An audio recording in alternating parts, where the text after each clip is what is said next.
There's a new leader in California. As LA Times writes here, Warren and Biden lose ground in California's shifting 2020 Democratic race.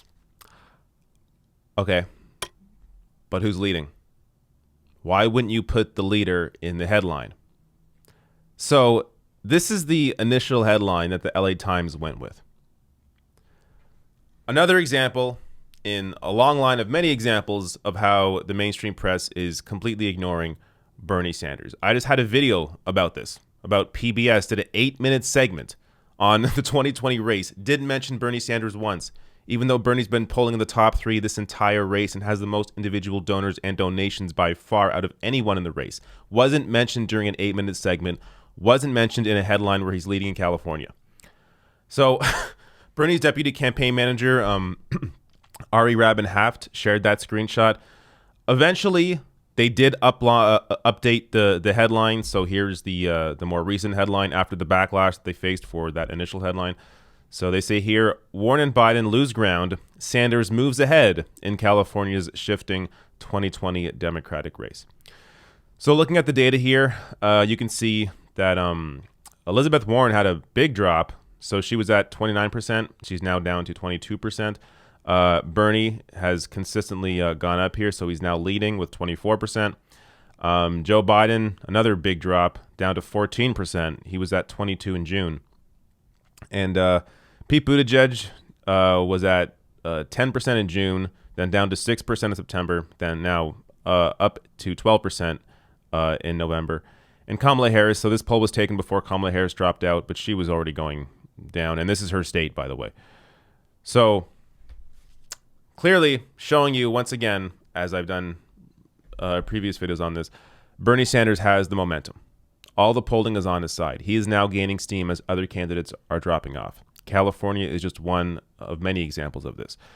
Also, the LA Times writes here, Sanders tops the field on 3 other attributes, being the candidate who would bring the right kind of change to Washington at 28%, the one who comes closest to sharing voters' values at 27%, and the candidate who best understands the problems of people like you at 28%. And this is also consistent with polling on policy as well. So looking at a Newsweek report from early November, they put this headline out here saying Bernie Sanders best on healthcare, the economy, environment, and immigration in new 2020 poll.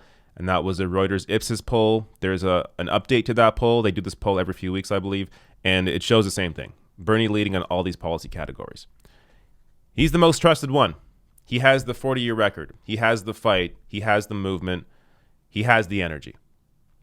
Bernie Sanders is on track right now to continue gaining, and I think he will eventually win this nomination. But understand here, it's going to take you to go out and get other people around you to go out and vote. It requires non-voters, independents, and young people to go out to vote to support Bernie Sanders. Because as you see here, Bernie Sanders has no support with older voters. So the traditional Democratic base, the older voters, we're talking like 50 plus, the majority of them are not with Bernie Sanders. If Bernie's going to win this nomination, young people have to come out to vote. People that haven't normally voted in the past need to come out to vote. And independents have to come out to vote. So I shared this link yesterday, voteforbernie.org.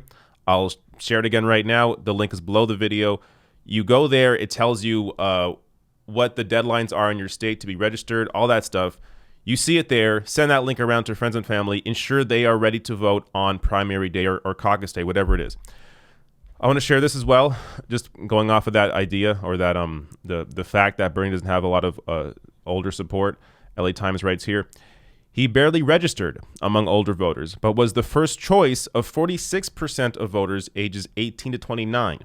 That contributes to the advantage Sanders has among Latino voters, who tend to be younger as a group than other ethnicities. In California, 32% of Latino Democrats favor Sanders, a solid 13% margin over the next closest candidate, Biden, who has 19%. So that's huge. Again, Bernie can win, and I'm actually fairly confident that he will win. As the movement or the energy, as the movement continues to grow, the energy is clearly on his side. The momentum is growing for this campaign. I think he's going to win. I really do.